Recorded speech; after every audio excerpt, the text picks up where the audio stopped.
Entonces, por tanto, dependiendo de si se tarda más o menos tiempo, tendríamos que la dificultad se reajustaría a mayor tiempo del esperado. La dificultad se baja para que sea más sencillo que haya algún minero que lo obtenga rápidamente, para compensar y que el tiempo al final en promedio siga siendo el esperado. Eso obliga a que el valor límite sea un poquito más alto, para que sea más fácil encontrar un valor más bajo. Bueno, pues esto es la esencia de la prueba de trabajo de la minería. Y aquí podríamos dar una pequeña definición, que sería la de la potencia de hash. Básicamente, como los mineros lo que hacen, como he comentado antes, es utilizar la fuerza bruta para averiguar el nonce, van probando todos los posibles valores en el campo nonce y hasta dar con el valor adecuado. Y como utilizan la fuerza bruta, aquí lo que importa es que se puedan obtener los cálculos criptográficos muy rápidamente. Muy rápidamente. De tal manera que el concepto, la forma de cuantificar cómo de potente es un minero, en este caso, en el caso de obtener la clave adecuada, sería mediante el concepto de potencia de hash, es decir, cuántos hash por segundo son capaces de obtener. Y aquí tenemos que, claro, esto es como una especie de concurso de a ver quién tiene, a ver quién prueba el nonce que antes consigue esta condición, que puede haber muchos, pero a ver quién es el que averigua un nonce que cumpla la condición de que dé un hash inferior a un determinado nivel. Bueno, pues aquí como es un rasca y gana, es un a ver quién es capaz de probar más boletos de la suerte por segundo, hash por segundo. Aquí entran distintas estrategias, distintos tipos de equipo para poder hacer estos cálculos criptográficos lo más rápido posible, al menor coste posible, coste energético en este caso posible, y de la manera más rápida posible. Básicamente lo que cuenta es la velocidad. Bueno, pues una primera estrategia sería que tuviéramos un equipo físico, un equipo informático, un equipo electrónico propio, que busque el nonce por su cuenta. Eso es el concepto fundamental de minero. Es justamente un equipamiento que consiga hacer estos cálculos autónomamente. De hecho, hay algunas billeteras de criptomonedas que incluyen, además de las funciones de transferencia de fondos, de diálogo con los mineros, incluye también esta funcionalidad, esta función de ser capaces de, por su cuenta, ir probando cuál es el nonce adecuado. Van probando, van haciendo cálculos criptográficos de esta forma para intentar encontrar el nonce ganador, que también eso lo hace algunas billeteras. Luego, podríamos al igual que ocurre en las peñas de quinielísticas o de apuestas, pues compartir el esfuerzo de generar todas las posibles combinaciones de criptográficas a partir de todas las posibles combinaciones del nonce, para ver cuál es el que da en la tecla.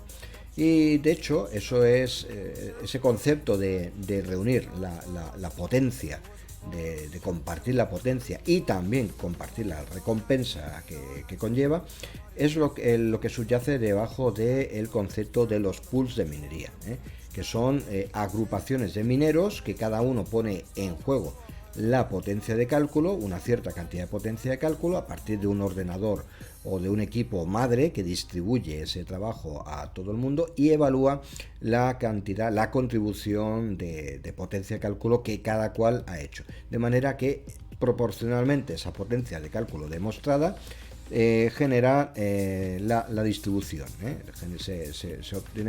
Se genera una distribución de la recompensa proporcional a ese esfuerzo computacional.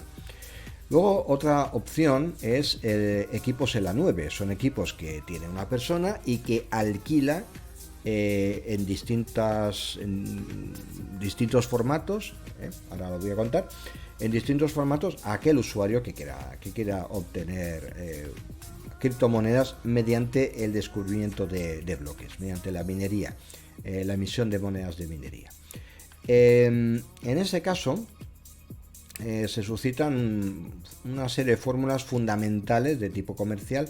Por un lado, el propietario del equipo puede alquilárselo tal cual es el equipo a una persona y acceda remotamente a ese equipo para administrarlo, para cargarle los programas, las aplicaciones que hicieran falta y realizarle el mantenimiento remoto al equipo. También es posible alquilar una parte de la potencia de hash. Eso es otra modalidad.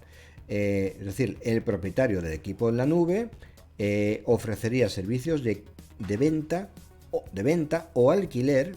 La venta sería perpetuo y el alquiler sería durante un tiempo limitado de la potencia de hash, de la potencia del minero. Por ejemplo, podemos plantear que una persona tenga un equipo de minería que es capaz de generar 1.000.000 de hash por segundo. Bueno, pues ese equipo que es capaz de generar eso, le vende a una persona pues 500.000 hash por segundo, a otra persona 200.000 y a una tercera 300.000 hasta completar el cupo de 1.000.000 de hash por segundo. Y a cada una, pues lógicamente le da la parte proporcional de los bloques de la recompensa de bloque que le haya tocado.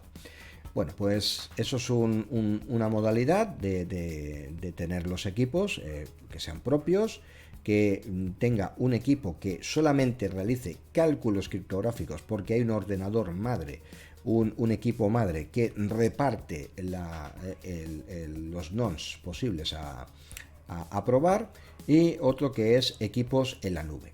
Pero esto no acaba aquí. Esto no acaba aquí porque dentro de lo que es el propio hardware de minería, estamos hablando ahora de soluciones técnicas concretas, podemos ver que hay equipos que son ordenadores generales, ordenadores de propósito general, que son lo que se llama minería de CPU, que son desde un equipo portátil, un móvil, una tablet, un ordenador de sobremesa.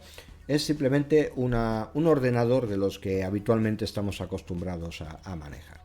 Bueno, pues como característica, este tipo de equipos no está especialmente diseñado para hacer cálculos criptográficos, pero eso no significa que no los pueda hacer, los puede hacer perfectamente. Pero claro, como son equipos generales para cualquier tipo de utilidad, pues no tienen una orientación específica, no están su rendimiento orientado a ello, sino más bien orientado a dar la versatilidad que se espera de ellos. Por tanto, suelen ser programas los que realizan las operaciones, programas informáticos, software, los que hacen estas operaciones criptográficas, que es al final lo que importa. Luego tenemos una serie de equipamiento, que son las GPUs, tarjetas gráficas potentes, que tienen procesadores con arquitecturas de ejecución paralela, con la capacidad de ser programables, tienen muchísima flexibilidad y además están orientados a hacer cálculos muy rápidos para todas estas aplicaciones relacionadas con los videojuegos, el diseño gráfico, que requieren muchos cómputos numéricos para generar la imagen final que se tiene que casi renderizar en tiempo real y lanzar al display, a la pantalla. Bueno, pues eso requiere muchísima capacidad de cómputo. Todos esos cálculos de objetos en tres dimensiones, en dos dimensiones, planos que se intersecan, que se cortan, focos de luz. Ese tipo de cálculos son no iguales a los criptográficos, pero sí que la arquitectura hardware está pensada, la de estos procesadores, para poder ejecutar en paralelo en muchos cálculos criptográficos. Insisto, sin estar pensados para ello, permiten ejecutar muchísimas más operaciones por segundo y además en paralelo en estos procesadores. Entonces las tarjetas gráficas son especialmente interesantes. Las tendríamos que utilizar en el seno de un ordenador para que este ordenador le reparta los nonce y programe lógicamente las tarjetas gráficas acorde al algoritmo criptográfico que se desea. Bueno, pues luego tenemos, son bastante flexibles. Lo bueno de este tipo de tarjetas es que a mí particularmente las veo muy interesantes porque se adaptan prácticamente a cualquier tipo de algoritmo criptográfico, a ser tan flexibles. Luego tenemos los ASIC, que básicamente son también ordenadores, pero que tienen una cantidad ingente de chips especializados en hacer el cómputo criptográfico específico, o hacer un cálculo criptográfico muy concreto. Con lo cual es un chip que directamente en hardware ya efectúa las operaciones. No es como el software de las CPUs que involucra muchísimos recursos para hacer una operación criptográfica, que para esto uno de estos chips es prácticamente una trivialidad. Entonces los ASIC son un hardware muy específico para este tipo de aplicaciones y que son desde luego para los profesionales de la minería de los más utilizados. Por no decir que es el más utilizado. Aquí tenemos un ejemplo de equipo, vamos a verlo un poquito mejor. Un equipo de minería de Bitcoin, pero que también sirve para otro tipo de criptomonedas. Y aquí tenemos arriba un ordenador que está a su placa base al descubierto, donde tiene conectados un conjunto de unas 6 GPUs para realizar los cálculos. La desventaja que tiene los ASIC es que no son tan flexibles como las GPU. La ventaja que tienen sobre las GPUs es que son mucho más rápidos. Hay un compromiso entre, por tanto, flexibilidad, versatilidad y velocidad de ejecución. Y también rendimiento energético, hay que decirlo. Los ASIC son mucho más rentables energéticamente y también son más rápidos realizando los cálculos criptográficos, pero sin embargo uno de estos equipos es bastante más caro, porque a la larga se amortiza también, es verdad que más rápidamente, pero la primera adquisición es más alta el coste. Luego tenemos un poco marginalmente algo que es un poco desconocido, que serían las FPGAs, que son básicamente procesadores hardware que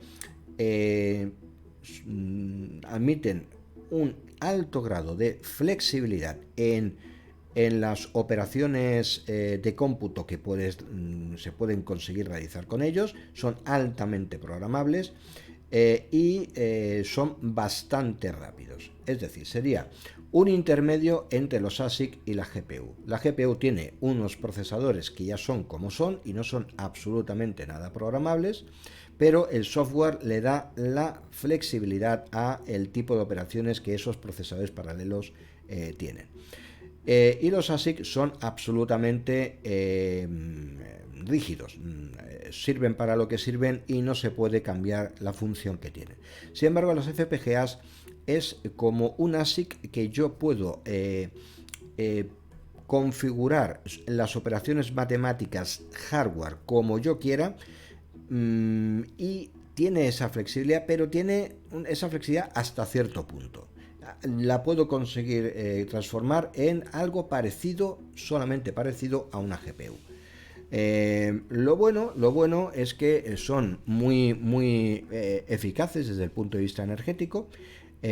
Son muy flexibles, pero la contra es que son muy difíciles de utilizar, requieren muchísimos conocimientos técnicos, no solamente de criptografía, sino también para simplemente programar estos dispositivos, que básicamente son ordenadores que el procesador hay que diseñarlo, uno lo tiene que diseñar, o se lo dan ya diseñado, pero tiene que aprender a hacerlos funcionar. Es un tipo de equipo bastante poco conocido. Hoy día el tipo de hardware más utilizado son los ASIC, desde luego, sobre todo para los profesionales, y para ciertos algoritmos las GPU. Hay algunas criptomonedas que buscan que no sean factibles, no sea factible la minería con ASIC. Entonces lo que hacen es que van redefiniendo, van haciendo evolución de la criptomoneda para impedir que exista alguien que fabrique chips que sean capaces de hacer estos cálculos rápidamente. Entonces buscan estos gestores de estas criptomonedas, buscan que el algoritmo de las que se utiliza sea diferente y que sea imposible de hacer que haya un chip específico que pueda realizar las operaciones criptográficas. Por ejemplo, el algoritmo RandomX es un algoritmo de una moneda que se llama Monero, que hoy día es impracticable con un ASIC. Por las características del algoritmo criptográfico no es posible que un ASIC realice la operación criptográfica. Sin embargo, una GPU puede hacerlo, y también una CPU casi en igualdad de condiciones que una GPU. Esto es por poner un ejemplo de que el algoritmo de computación criptográfico es el que marca si hay un tipo de dispositivo físico, de hardware, que es de lo que estamos hablando, el hardware en minería, que sea más conveniente que otro para realizar la minería. Bueno, luego por otro lado tenemos agrupaciones de mineros, de equipos de minería, que como se puede ver en esta pequeña imagen, aquí tenemos una persona que está realizando el mantenimiento en una granja de minería donde hay muchísimos mineros de este tipo.